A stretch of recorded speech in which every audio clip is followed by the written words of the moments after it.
The rain fell gently on the rooftop of Richard's mansion. He stood by the large window, lost in deep thought. He was one of the richest men in the country, owner of many companies, cars, and properties. But despite his wealth, Richard felt like a stranger in his own home. His wife, Grace, only smiled when there was money. His daughter, Sophia, spent her days posting expensive things online, while his son, Daniel, was quiet and always stayed close to him. One evening, Richard sat at the dining table watching his family eat. Grace didn't even look at him. Sophia was on her phone, giggling at something online. Only Daniel noticed him and asked, "Dad, are you okay?" Richard gave a small smile. "I'm fine, son." But deep inside, he wasn't. He was tired. Tired of fake smiles. Tired of being used for his money. He needed to know if his family truly loved him, or if they only stayed because of the luxury. That night, after everyone had gone to bed, Richard called his personal assistant, Michael. "Michael," he said over the phone, "I want you to transfer everything to the private account. Close down the companies for now. Tell everyone I'm on break, and most importantly, no one must know I'm still rich." Michael was confused. "Sir, are you sure? This will shake the whole family." "That's the plan," Richard replied calmly. "I'm going to test them." The next morning, Richard gathered his family in the living room. Grace walked in with a frown. "Why are we all here so early?" Richard took a deep breath. "I have bad news. I've lost everything. The business crashed. The banks have frozen our accounts. We have nothing left." Grace jumped up. "What do you mean, nothing? You're joking, right?" "I wish I was," Richard said sadly. "We have to leave this house today. I have only one place we can go now. My late father's small house in the village." Sophia screamed. "Village? God forbid, me, Sophia, in a village!" Daniel quietly looked at his father and asked, "Are you serious, Dad?" Richard nodded. "Yes, it's the only way." Grace shouted, "You useless man! How can you lose everything just like that? What kind of man are you?" Richard didn't respond. He only turned around and walked away. Daniel followed him. "Dad," he said softly, "don't worry. Everything will be fine." Richard smiled at his son, a small tear escaping his eye. "Thank you, Daniel. You don't know how much that means to me." By evening, they packed a few clothes into bags. The mansion was silent. No more maids, no more drivers. Richard drove the family in a small, old car Michael had bought for this plan. The road to the village was rough and dusty. Grace complained every second. Sophia refused to wind down her window. Daniel quietly enjoyed the breeze, holding his father's hand from the back seat. After hours of driving, they arrived at a small compound with one house made of mud bricks and an iron roof. Grace stepped out of the car and looked around with her mouth wide open. "What is this horror? Richard, are you mad? Are we supposed to live here?" Sophia opened the door slowly, covering her nose. "Yuck! What is this smell? This place stinks." Richard stepped out of the car and looked around calmly. "This house belonged to my late father. We'll manage here for now." "Manage?" Grace shouted. "Me, Grace? I should manage inside this rubbish? After all the years of enjoying mansions, you want to bury me in this dead place? You must be joking." Sophia shook her head. "I can't survive here, Daddy. There's no Wi-Fi, no AC, no bathroom mirror. How do people even live like this?" Only Daniel stayed quiet. He came down and helped his father carry the bags into the house. The front door creaked as they opened it. The living room had only 2 plastic chairs and an old wooden table. Cobwebs decorated the corners, and the air smelled like dust and sweat. Grace refused to enter. "Richard, you better take me back to the city now. I'm not entering that nonsense." "We have no choice," Richard said. "This is all we have for now." Sophia hissed loudly. "I should have just stayed with my boyfriend." Daniel turned and stared at her. "So we're really in this together. Shouldn't we try to support Dad instead of complaining?" Grace shot him a look. "Will you shut up? Must you talk every time? You think we're all here to suffer with your father?" Daniel shook his head in disbelief and continued helping his father arrange things inside the house. Richard smiled slightly and patted Daniel on the back. Later that evening, Richard tried to boil water outside using firewood. He had forgotten how to even light a fire. His hands shook and smoke filled his eyes. Daniel came to his side and helped him arrange the sticks properly, blowing air into the fire. "I used to watch the village boys do this during holidays," Daniel said softly. "I remember." Richard nodded. "Thank you, son. You're the only one making this easier for me." Meanwhile, Grace sat on a rock, staring at her broken nails. "This is a nightmare. No cream, no TV, not even a fan. God, punish poverty." Sophia was busy trying to get a signal on her phone, raising it high and walking around the compound. "There's no Instagram here, no Snap, no TikTok. Are we still in this country?" That night, they all slept in one room. A small mattress was spread on the floor. There was no light, only a lantern with a low flame. Mosquitoes sang loudly in the dark. Grace kept slapping her arms, cursing under her breath. Sophia kept tossing and turning, unable to sleep. Richard lay on the mat, staring at the roof. Daniel lay beside him, gently, tapping his shoulder. "Dad," he whispered, "don't worry. I know this is hard, but we'll make it."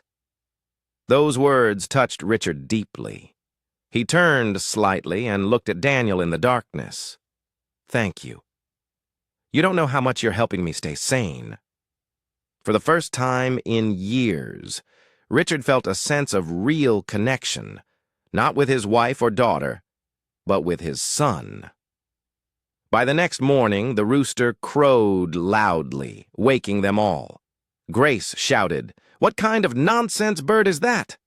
Why is it screaming in my ear?" Richard stood up and stretched. "It's morning. Time to start our new life." Sophia came outside looking horrible. Her wig was half off and she had mosquito bites all over her arms. "I can't do this. I need to go back to the city. I feel sick." Richard ignored her and picked up a hoe. "We need to start farming. If we're going to eat, we must work." Grace burst out laughing. "Did I hear you say farm? You want me, Grace, to go to the farm? God forbid!" Sophia folded her arms. "Me, hoe? Never. I'll rather die." But Daniel collected the hoe from his father. "Let's go, Dad. I'll go with you." Richard smiled proudly, tears hiding behind his eyes. "Let's go, son." As they walked to the farm, Richard felt something deep inside. His heart ached, but at least one person still stood with him, Daniel. Meanwhile, Grace stayed back, thinking of how to escape the hardship. She noticed a group of village women gossiping under a mango tree. Among them was a man dressed in fine native wear with a gold chain and a large stomach. He looked rich. He was the village chief, Chief Morgan. Grace's eyes lit up immediately. That was the beginning of her own betrayal journey. Life in the village was nothing like what Grace and Sophia were used to. By the third day, everything felt like a curse. The heat was unbearable. There was no fridge, no running water, and worst of all, No housemaids to do the chores. Grace sat under a mango tree using a hand fan made from palm leaves, her eyes full of frustration. "This is not life," she muttered. "This is punishment." Sophia walked past, wearing slippers that didn't match, holding a small bucket to fetch water. Her makeup had long washed off, and her once perfectly styled hair was now rough and dry. "Mommy," she whispered, "we need to do something fast. I can't cope anymore. My skin is becoming dark." Grace looked around and spotted the man from the other day, the village chief, coming out from a nearby compound. He wore an expensive wrapper, gold chains, and dark glasses. Two young girls giggled as they followed him, carrying his bag and cane. "That must be the chief," Grace said to Sophia, her eyes narrowing. "He looks rich." Sophia turned and stared. "Is that how chiefs look in villages? See how he's shining?" Grace stood up and adjusted her wrapper. "I'm going to greet him." "Mommy," Sophia whispered, "what are you planning?" Grace smiled. "Sometimes when a door closes, a window opens. Let me go and see if this window has AC." She walked confidently towards the chief, swinging her hips and pretending to limp slightly so she would appear fragile. "Good morning, sir," she greeted, bowing a little. Chief Morgan looked at her and smiled widely. "Well, well, who do we have here? You're not from this village." "I'm not," Grace said. "We just moved in. My husband brought me and our children here after losing everything in the city. It's been so hard." Chief Morgan chuckled. "A fine woman like you shouldn't suffer. Why don't you sit with me for a while?" Grace sat beside him under his shaded hut. "Thank you, Chief. You are too kind." He waved at one of the young girls to bring her a drink. Soon, Grace was laughing and sipping a cold malt while her husband, Richard, and Daniel sweated under the hot sun on the farm, digging the hard earth with bare hands. Back at the farm, Richard looked up at the sun and wiped sweat off his forehead. "This land is tough, but we must keep going." Daniel nodded. "We'll plant cassava here, then maize on the other side." "Smart boy," Richard said with pride. "You're learning fast." They worked for hours before returning home. When they reached the compound, Grace was already there, smiling and whistling. "A strange sight. Where are you coming from?" Richard asked, surprised. "Just walking around," Grace said quickly. "I met some village women. They showed me where to fetch water and wash clothes." Richard raised an eyebrow. "You wash clothes?" Grace laughed awkwardly. "Well, I tried." Daniel looked at her fingers. They had no sign of soap or water. Her wrapper smelled like perfume, not firewood. But he said nothing. Later that evening, Sophia slipped out of the house and went to the only small bar in the village. A group of young and older men sat outside drinking palm wine and playing music. She sat down at the corner, crossed her legs, and began to scroll through her phone. Even though there was no network, a married man named Mr. Brown noticed her. He was in his late 40s, fat, and owned a small shop in the market. He walked over and said, "You're too beautiful to be sitting alone." Sophia smiled. "I'm not from here." "I can see that," he replied. "What's a city girl like you doing here?" "My foolish father brought us to suffer," she said. "He said he lost all his money." Mr. Brown smiled. "I can make you comfortable. If you want, I can give you money. Even buy you small things to remind you of the city life." Sophia raised an eyebrow. "Really? What's the catch?" He laughed. "No catch. Just come and visit me once in a while. My wife doesn't have to know." Sophia bit her lip, pretending to think. Okay, but you must keep your word. Of course, he said, already placing his hand on her shoulder. And just like that, Sophia began her secret life. Back at home, Richard sat outside with Daniel under the moonlight. "Dad," Daniel said, "do you think we'll ever go back to the city?" Richard looked up at the stars. "Maybe, but not until I find out who truly deserves it." Daniel didn't understand. "What do you mean?" Richard sighed deeply. "You'll understand soon." Every morning in the village felt like a punishment to Grace.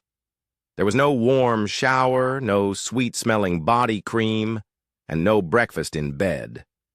Instead, it was wake up early, sweep the compound, fetch water, and eat dry cassava and pepper soup with no meat. Grace grumbled loudly one morning as she tied her wrapper loosely around her chest. "What kind of useless life is this? I'm tired, Richard. I didn't sign up for this village nonsense." Richard was sitting outside. He looked at her calmly. "We have no choice, Grace. We're lucky to even have this roof over our heads." Grace hissed and stormed into the house. Unknown to Richard, Grace had started disappearing every afternoon. She would tie her finest wrapper, wear perfume she secretly saved, and walk towards the only hotel in the village, Golden Moon Lodge. Inside the lodge, Chief Morgan sat like a king. He had already bribed the hotel receptionist, a young girl named Peace, with 10,000 naira every week to keep his secret visits with Grace hidden from his 4 wives. "Peace," he would whisper, sliding her the money. "If my wives ever come asking questions, you didn't see me. You understand?" Peace would smile nervously and nod. "Yes, Chief. I won't talk." One sunny afternoon, Grace entered the hotel, smiling, her hips swaying as she walked. Chief Morgan was already waiting in a private room, wearing only a white singlet and shorts. His gold chain dangled on his chest, and he was chewing roasted meat. "My queen," he called out with a grin. "You're even more beautiful today." Grace laughed sweetly and sat beside him on the bed. "You just know how to make a woman feel special." Chief Morgan placed a piece of meat into her mouth. "That's because you deserve it. Let me tell you something today." "I'm listening," she said, biting the meat gently. "I'm going to chase all my 4 wives away." Grace opened her mouth in shock. "All of them?" "Yes," he said. "I don't want them anymore. You're the only woman that truly satisfies me. I want to marry you and build you a bigger house here in the village." Grace blinked fast. "You're serious?" Chief Morgan nodded. "Very serious. In fact, you know the king of this village is very old. He coughs every minute. Soon he'll die. And guess what?" "What?" Grace asked, her eyes wide. "I will become king. I've already been told by the elders. I've given them gifts, big, big goats and bags of rice. They're already on my side." Grace gasped. "So I will become the queen." Chief Morgan smiled. "Of course, Queen Grace." They both laughed loudly. He then whispered closer to her ear. "Do you know how much gold is sold? My dear, I have gold mines. I have land. I have shops. And I have oil connections. I'm not just rich. I am powerful." Grace stared at him like a schoolgirl staring at a suit. "Chief, you're too much." Chief Morgan touched her cheek. "Leave your husband. That poor man is finished. Come and live your best life. I want to rent a beautiful house for you here in this village, far away from your old husband and those useless children. Let me spoil you." Grace leaned closer and kissed his hand. Chief, you don't know how much I've suffered. Since we entered this village, I've not even allowed Richard to touch me. I don't even sleep near him anymore. I already belong to you." Chief Morgan laughed heartily. "That's my woman. That's the spirit." He reached into his bag and brought out a small bundle of money. "Take this, 20,000. Buy new wrappers. Next week, we'll start building your new house. I've already called a surveyor." Grace's heart danced. She held the money like a treasure. "You're an angel, Chief. May your enemies never find you." They stayed together in the room until evening. When it was time to leave, Peace gave Grace a backdoor exit so no one would see her leaving. As she walked home, Grace smiled from ear to ear. She couldn't wait to tell Sophia. Back at the house, Richard sat outside with Daniel fixing a broken bench. Daniel looked up and asked, "Where's Mom again?" Richard sighed. "She went to fetch firewood. Or maybe she's with the women's group." Daniel didn't believe it. "She doesn't even know how to hold firewood." When Grace finally returned, she threw down a nylon bag filled with meat, groundnut oil, and canned fish. "Where did you get all these?" Richard asked in shock. "A woman in the village market gave me," she lied smoothly.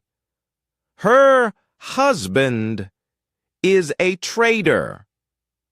That night, Grace served only herself and Sophia from the special meal. Richard and Daniel had to drink Gary again. Inside their room, Grace whispered to Sophia everything the chief had said. Sophia's eyes grew wide. "Are you serious?" she whispered. Grace nodded. "Very. He's even richer than your father ever was." Sophia giggled. "Mommy, if I find my own sugar daddy here, I'll never go back to that boring city." They both laughed like two wicked sisters. The sun was hot that afternoon. Villagers moved about slowly, carrying firewood on their heads and buckets of water in their hands. But Sophia sat outside their compound, chewing gum and scrolling through her dead phone, pretending to be busy even though there was no signal. She was dressed in a tight, shiny gown she had secretly collected from Mr. Brown, one of the married men she had been seeing. That same Mr. Brown had lied to his wife the day before that he was attending a men's meeting in another village. Instead, he had taken Sophia to a bush path near his farm and spent hours with her under a tree. But bad news travels fast in the village. That same afternoon, as Sophia relaxed outside, a woman walked straight into their compound with fire in her eyes. It was Mrs. Brown, the wife of the man Sophia had been sleeping with. "Where's that useless girl?" Mrs. Brown shouted. "Come out now!" Sophia looked up from her chair, crossed her legs, and slowly removed her chewing gum. "Yes," she asked, raising one eyebrow.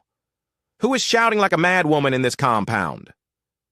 "You are the one I came to see, shameless thing," the woman barked. "Stay away from my husband. Do you hear me? Stay away." Sophia laughed out loud. "Your husband? Madam, please don't make me laugh. That man came to me himself." "What do you want me to do?" Mrs. Brown's eyes turned red. "Shut your dirty mouth. I've been married to that man for 18 years, and now a small rat like you wants to destroy my home." Sophia stood up, still chewing gum, and looked the woman up and down. "See you? You look like poverty itself. That's why your husband chose me. Look at your legs, dry like roasted plantain. No wonder he's tired of you." "You're insulting me," Mrs. Brown shouted. Sophia stepped closer. "Let me warn you. Don't try me, old woman. You can't fight me. You're too classless and local. Your husband wants fresh skin, not village bones. You hear me?" The woman's hands began to shake. "Sophia, I'm warning you.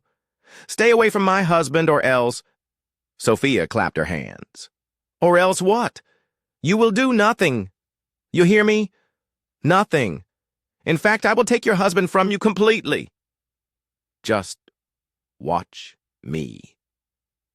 Mrs. Brown's eyes filled with tears as she pointed a finger at Sophia. "God will judge you." Then she turned and walked away, shaking with anger. Just as she left the compound, Richard stepped out from the corner where he had been fixing a broken chair. He had heard every single word. "Sophia," he called softly. She turned around and rolled her eyes.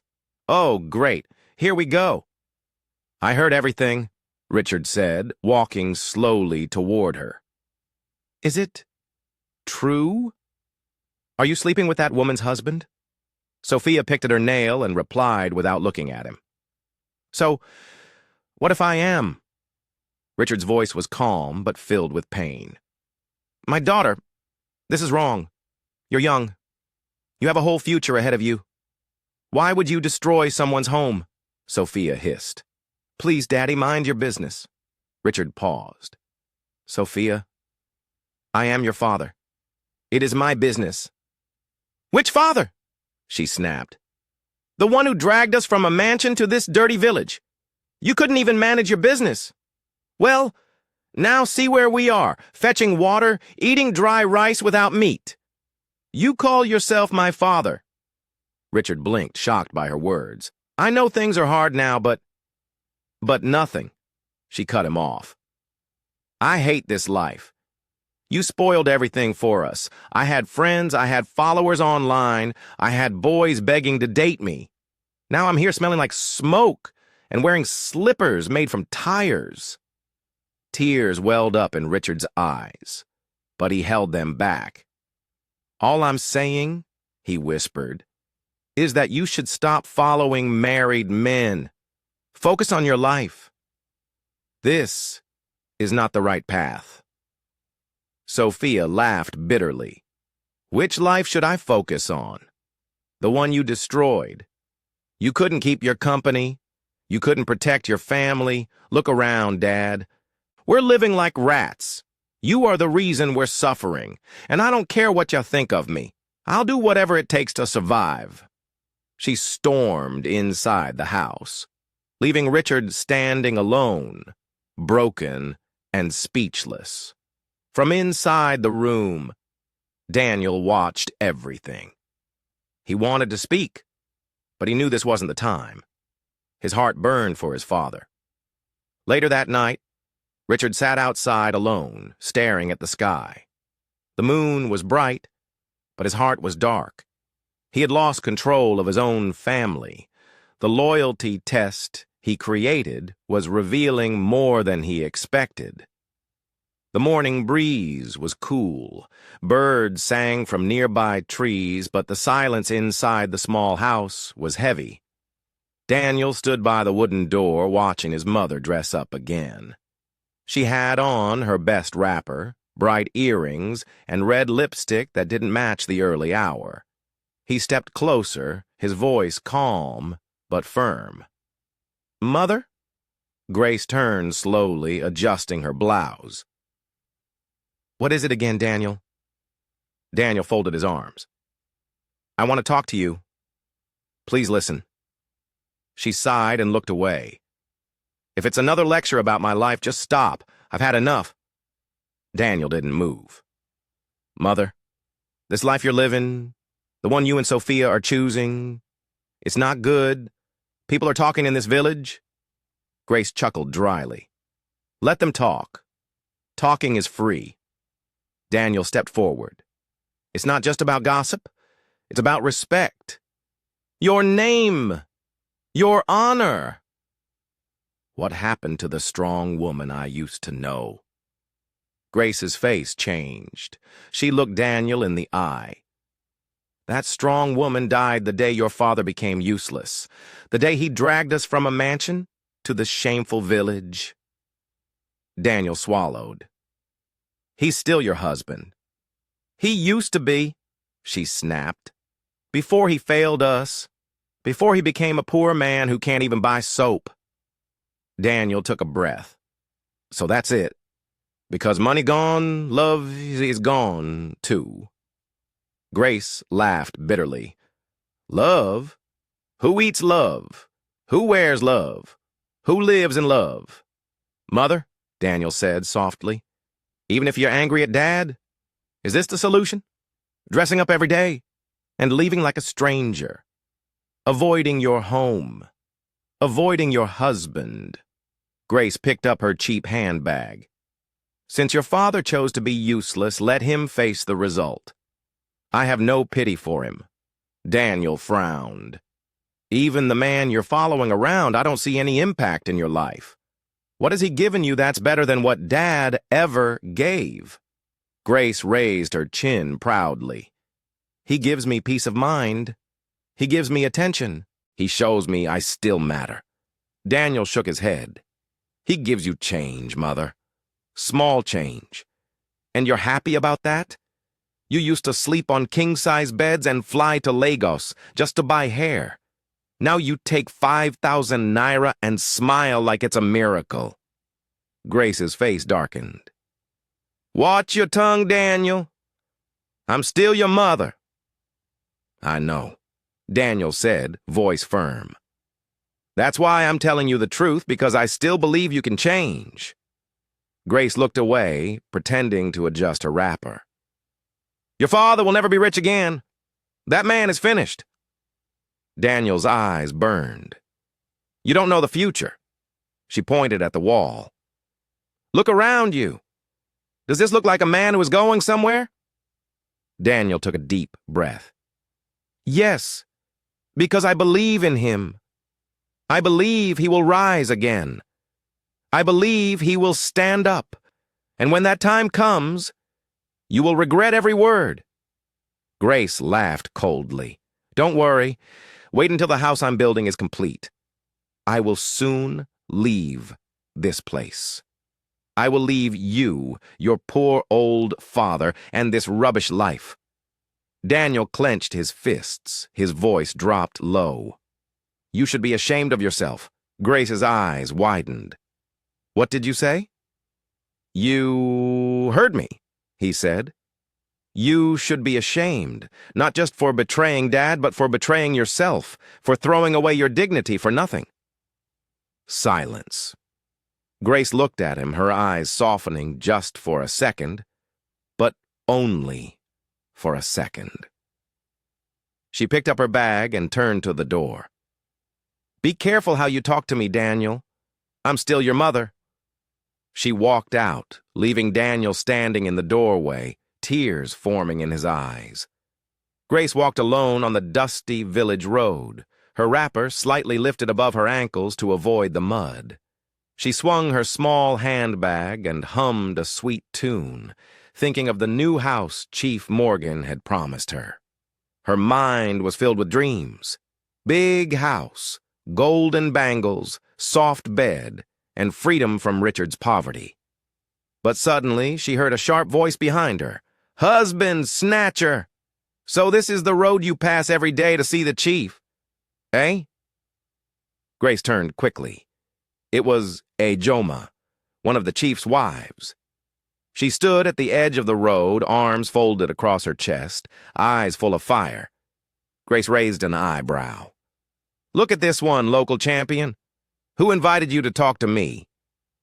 Ejoma stepped forward.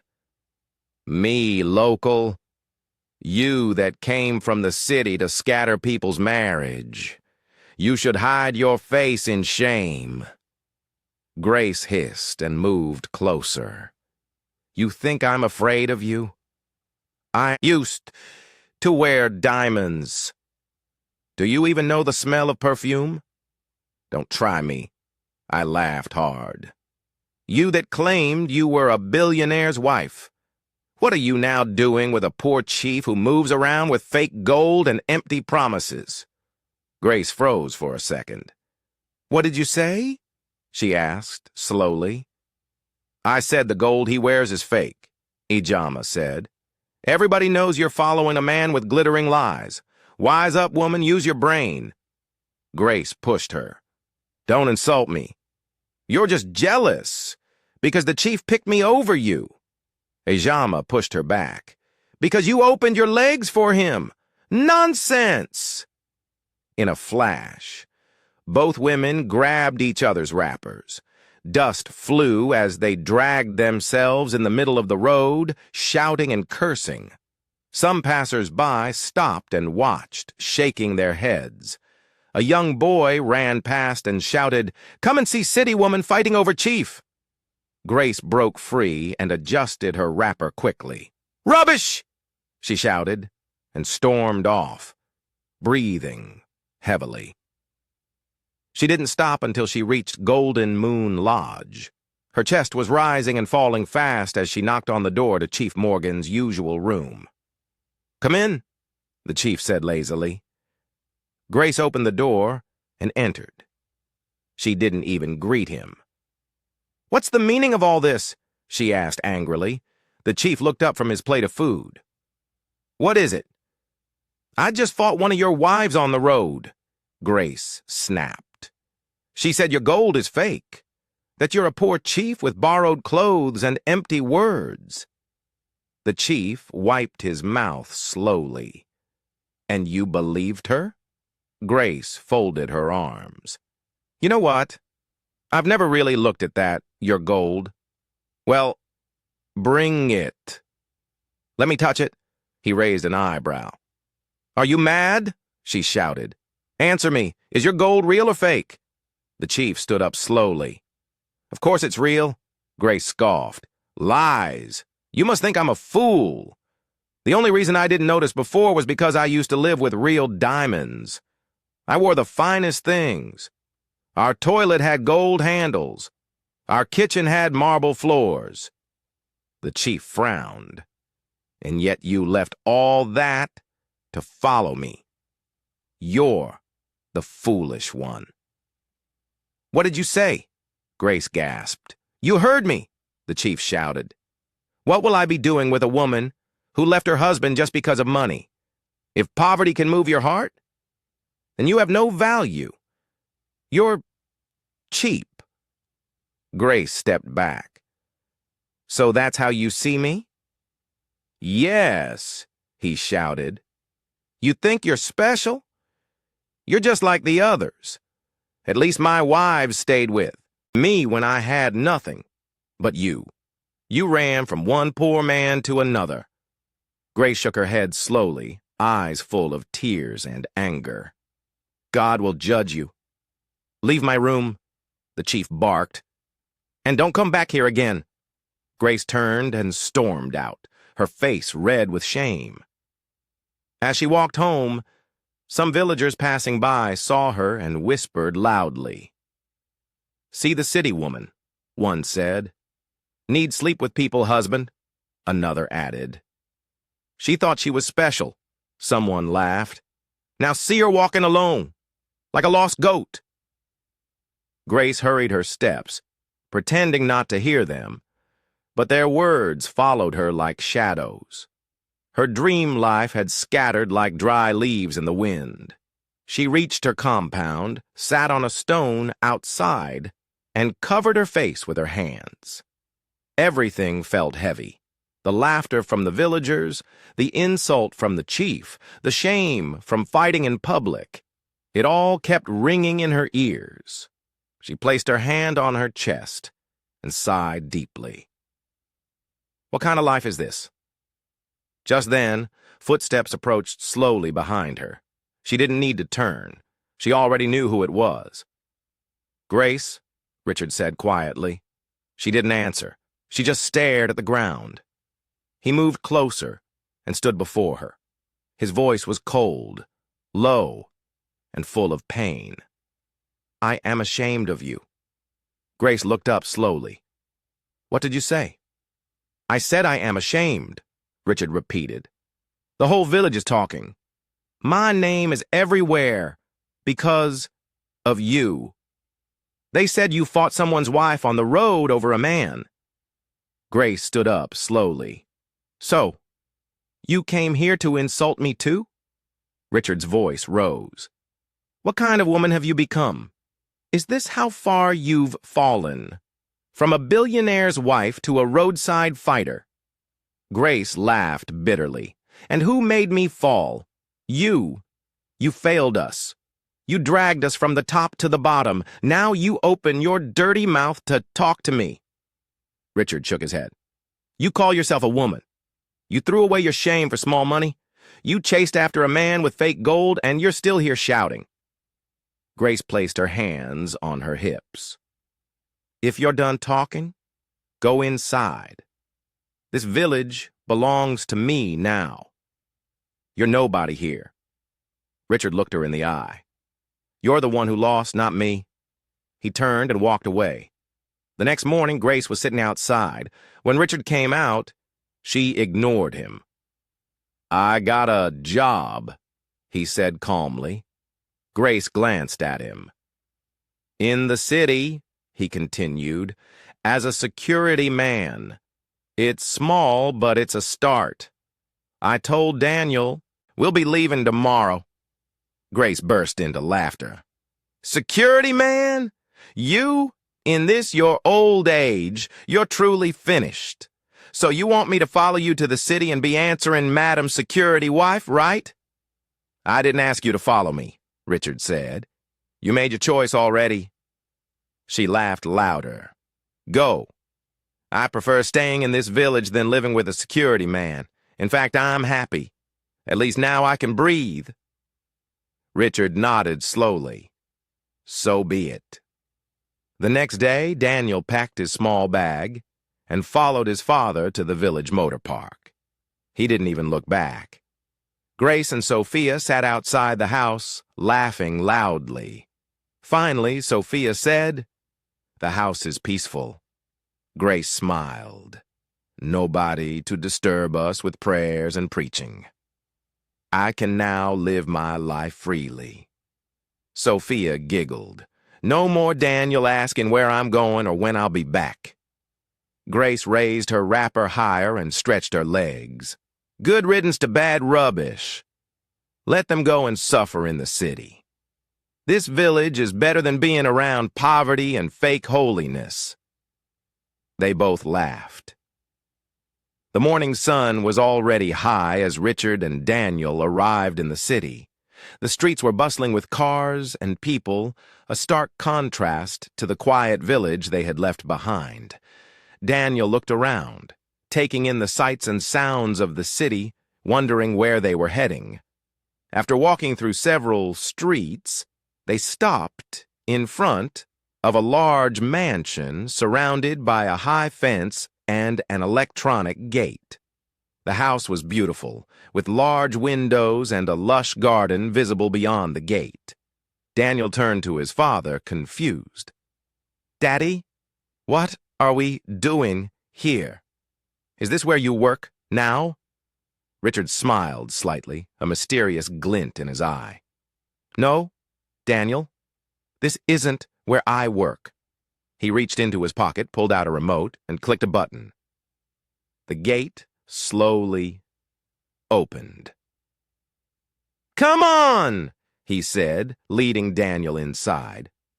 As they walked up the driveway, Daniel's eyes widened.